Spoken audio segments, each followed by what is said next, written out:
So we got part of the team up here. But I wanted to start with, we all, for those of you who come here on a regular basis, we have to put up with a lot of pride from our pastor with regard to this state called Oklahoma.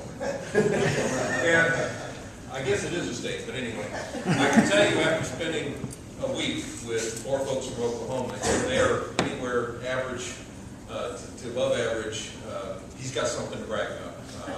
The work ethic is great, and I can tell you we got a lot done because of the guys that were there. We went down to Haiti, went down to help Steve and Judy Rivas, and as usual, we went to serve and bless, and felt really that we came away with more blessing, and were served a lot more than we did. We got a lot of work done. I can't imagine how much work. I mean, it was 2 pages of single-space written projects that we got done while we were there.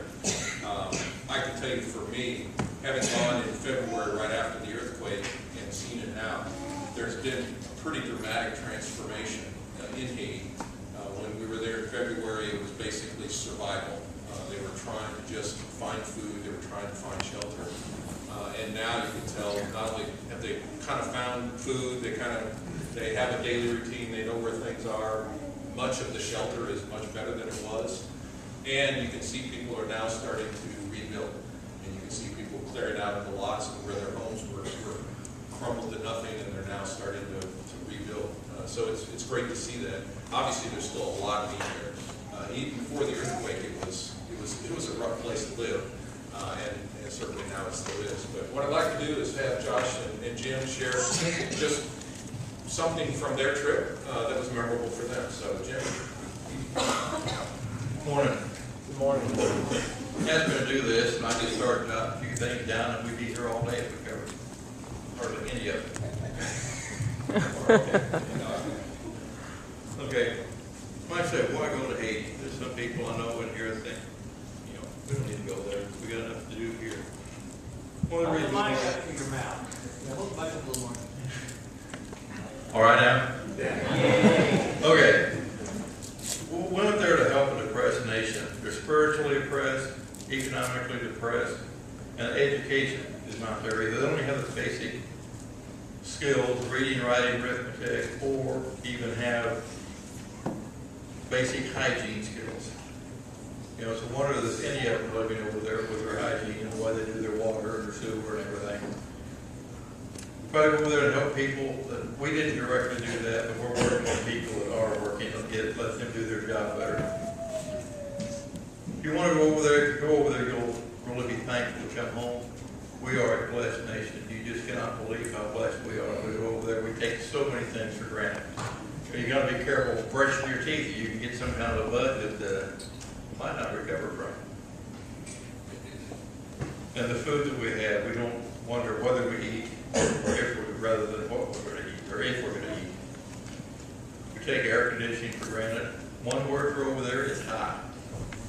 I don't mind going out and working in the heat, but when you come in, you take a shower and you never dry off because it just keeps sweating all night long. Services, like Brett said, a lot of things have changed. A lot of things have. They still have no city trash or anything, so everything imported trash. How many people import trash, Rick? A little under a million people. All the trash just goes to the street. Brett was talking about they're cleaning up their houses. Well, they just shovel everything out to the street and start it on their house again. And there's piles of rubble in the street. The other reason you might want to go is adventure. It's an adventure of a lifetime. It'll touch your heart. You come alive and you really see what we have here in the country. And one thing, what a new phrase over there, if I say it right, is dégagé. Make do with what you've got. And they do that a lot. We did that a lot on some of the things. Brick manufactured some tools for us. One of the best things, though, is I've got 3 new friends. I got to know some other friends a lot better. And that's worth it all together there. Anybody of you guys done Nashville, you know how that works. Thank you. What struck me when I went down there to health work was the difference between being here and doing chores and being there and actually working for God, knowing that you're a part of His plan and really helping people. So you get a certain joy from doing it, not just working, oh, hey, I finished that, but now I know I'm doing something that's going to be useful and helpful to people, and I'm doing it for the glory of God.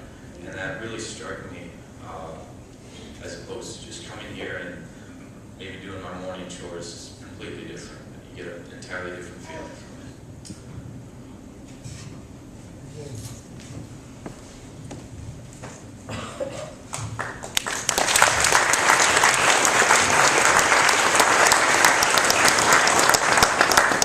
Yeah, about all I'm going to say is, I'll tell you, you know, leaders, I'm always watching leaders, having been around. I'll tell you, Brett, I'm never going to lead another trip again. I'm just going to find out when Brett's going to go with him. And, it's when you're leading something, yeah, he took care of all the basics, but he also took care of our personal needs. This guy was up every morning giving us coffee, making sure we drank enough. In the airports, I can't hear what they're saying. You don't know what they're saying. And, you know, you'd be stumbling over something, and Brad would come up right beside you and say, hey, they're saying this, what happened? And I got reminded, you know, that's what the Holy Spirit does in our life. He comes right in, and he's the paraclete, he's the comforter. He pulls right inside us. Boy, just about every time I had a problem or a challenge, and it was true for all of us, there was Brett watching out for all of us. And I appreciate his leadership so much. Brett, I appreciate you for doing that. Well, you know, on occasion, the word Oklahoma does come up. It's just on occasion, not very often. And we have a lot of fun. And hey, you know, we like all the Okie. You know, on the Oklahoma license plate, it says Oklahoma is okay. And Scott told me, he said the reason it says Oklahoma is okay, they don't know how to spell mediocre. So, anyway, and you know why God created Oklahoma? It's for people who don't drink, so they know what a hangover feels like. Anyway, hey, I'm like Jim. These guys are just wonderful, but I gained some new friends. Two of these fellows are from Manford, Oklahoma, and Donald, that I'll introduce you here in a moment. He's from the Juan area. He's our master builders. We split up this year. Part went to Miami, other part went over to Juan, and it was at Donald's church we were at. I'll tell you a little bit more about him. Mike, why don't you come? Sure. Mike Fitz. He's a truck driver, and he's got to go to work this afternoon. By the way, when these guys are done, they're going to go out and back up. There's no problem that he's going to get on his truck and go to work. Well, first, I'd just like to thank everybody here for supporting us and having your prayers with us, you know, and everything. And one thing that Brother really talked about was Brad, our leader, you know, and to be able to navigate us through those airports was amazing, you know, and people just kind of watching us maybe, it looked like a mother duck and her little hen, but, you know, here we were, just zigzagging through there, you know, and wherever he turned, we turned right with him, you know, and he did kind of make a couple of wrong turns, but he got us back on the right track, you know, and got us through all of that, and especially through the security and customs and everything, you know, and it kind of had us worried there a little bit about getting out of Haiti, you know, but you know, it was a very humbling experience, and I thank all of y'all again for allowing us to be a part of that, because it's going to change my life forever. Those images of Haiti are there, and they will always be there, you know. And I don't think I'm ever going to complain about nothing, you know. I mean, there's nothing in this country to complain about. We're seeing the conditions that those people live in.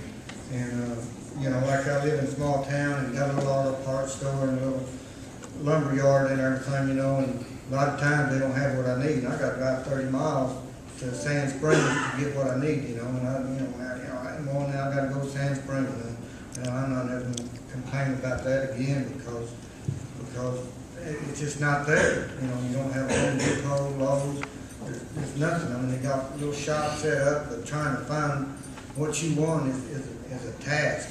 you know, and like I said, I'm never gonna complain about it. We needed some rubber bushings, for the strut arm on one of the vans. And they're about that big around and about that thick, and they're shaped to go in there to hold that front end together, you know. Well, you know, you ain't gonna find those in Haiti. We found an old rubber tire chalk that's made out of rubber, you know, put underneath there. And took an old keyhole saw and some drill, and we made them, you know, and we just manufactured it there. And there was a lot of that going on with the stuff that Brother Rick was doing and fabricating. You just take what's laying around, you know, and make it. And it's amazing, like I said, some of the things that we got accomplished. And you know, we was able to go to Sunday school this morning, and the lesson was about knowing that the presence of God is in our lives. And I promise you, He is. Because Friday, we took the day off and went on a scenic tour, and about 6 hours of driving back and forth, I guess, you know, 3 hours there and 3 hours back. And we went up over the mountain and down to the other side of the island and everything. And coming back, it was dark, and the van was going up that mountain, and the van overheated. And for me, and when we had to stop and try to get some order put in it and everything else, I was scared, you know. I mean, it was dark, and it's just not a good situation to be in Haiti like that, you know. And afterwards, Don told me that him and Manuel were back there in the back praying, and everybody was probably praying, you know. And we got the water in it and kept going, but the temperature went back up. And I mean, that temperature gauge was pegged out. And you know, what kept from burning that motor up, I was waiting, you know, just any minute for it to just go, that motor to blow up. But it didn't. You know, and we made it up, made it back down. It started cooling off as we went down, you know. And you know, just like in our Sunday school lesson, it says sometimes you got to think back on things that happened in your life, and then you realize that God was there, you know. But I mean, you know, he was there with us. I mean, there's no reason that motor should have stayed together. It should have blown up. I mean, that gauge was over there and it stayed over there, you know. But we done it. You know, we made it. We got up and over, you know. And I was all worried and everything, you know. And I was trying to pray, and I knew God was with us, but it's still just a scary feeling, you know. And we stopped one more time before we got into Port-au-Prince to make sure that we still had water in it. You know, because Judy said, well, you know, we don't want to have to pull over once we get in there, because, you know, it can be, you know, people, you know, she kind of put it in a nice way, said that, you know, that sometimes they can be a little rude. You know, you drove down on the side of the road like that, you know, and like I said, you know, I've been gone a week, and I miss my wife, and, you know, and I just worried that, you know, what's going to happen. You know, ain't no AAA, there ain't no tow trucks. You know, what were we going to do? And I should have just left it to the Lord, you know, because He was with us. It's really, truly a blessing. You know, like I said later on, I got back to the house and everything, and I realized, you know, that He is in our lives, you know, whether we know it or not.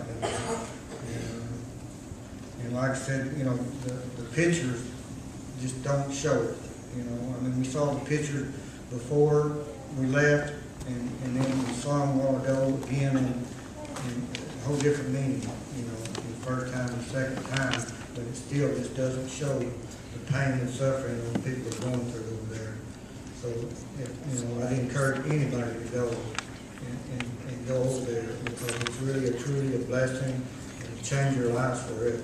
So, and again, just thank all of y'all for your support for allowing us to be able to go, because without it, we wouldn't have gone, and it, you know, I was missed out on a great blessing. So thank all of y'all.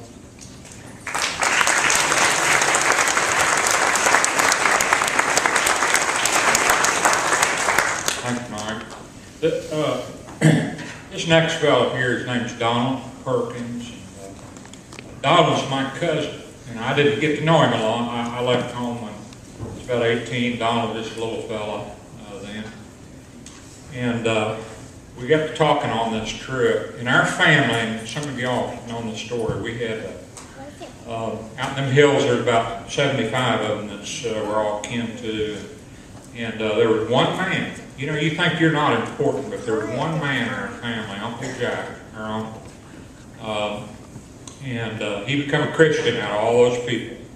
And you know, somebody forgot to tell him you're not, you don't have to tell everybody you're a Christian. You don't have to tell everybody you need the Lord. And that guy, you couldn't keep him quiet. And for about 3 months, he witnessed to all of our family. And the last thing he ever said to my dad, he said, "Bub, I'd just give anything if you'd become a Christian."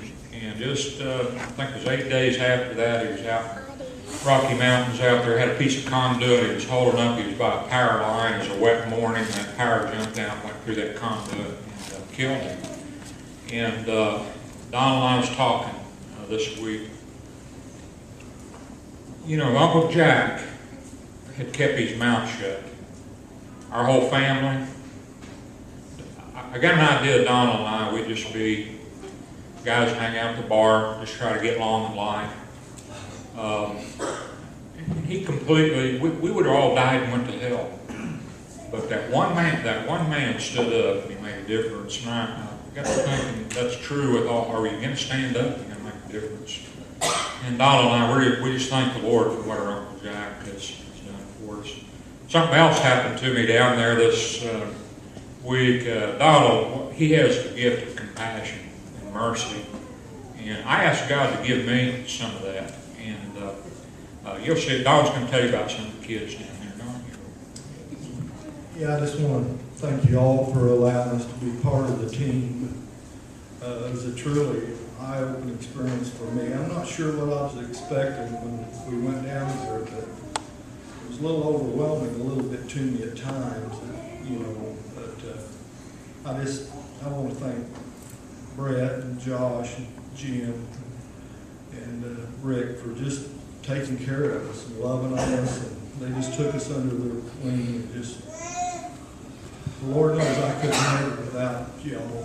So, but I guess when we got in there Sunday morning, Judy come and picked us up in the newer van, and had rope wrapped around the door to keep it shut.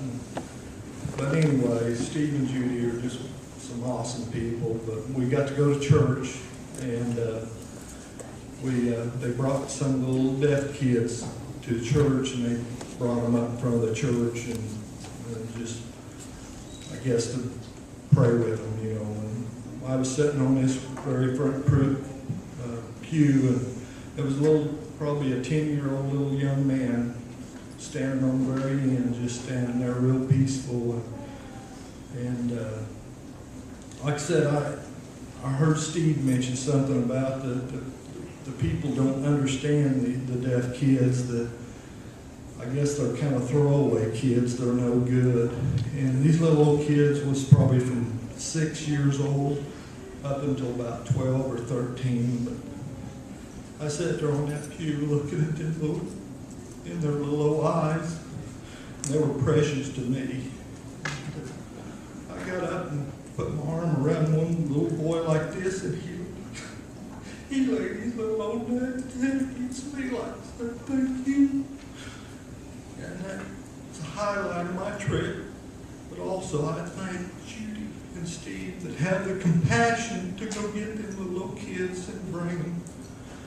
Steve said he started at 6:30 in the morning running that bus route. We got back home that night at dark to get them little old kids to church. But I still just want to thank you all for your support and your prayers, because I know when we were working that week in the field, they're working on the equipment. I've never seen a semi-tire get broke down with a ball peen hammer and a sledgehammer, but we did it. I mean, God's hand was in there with us, and we got much accomplished. But I just want to thank you all. Thank you.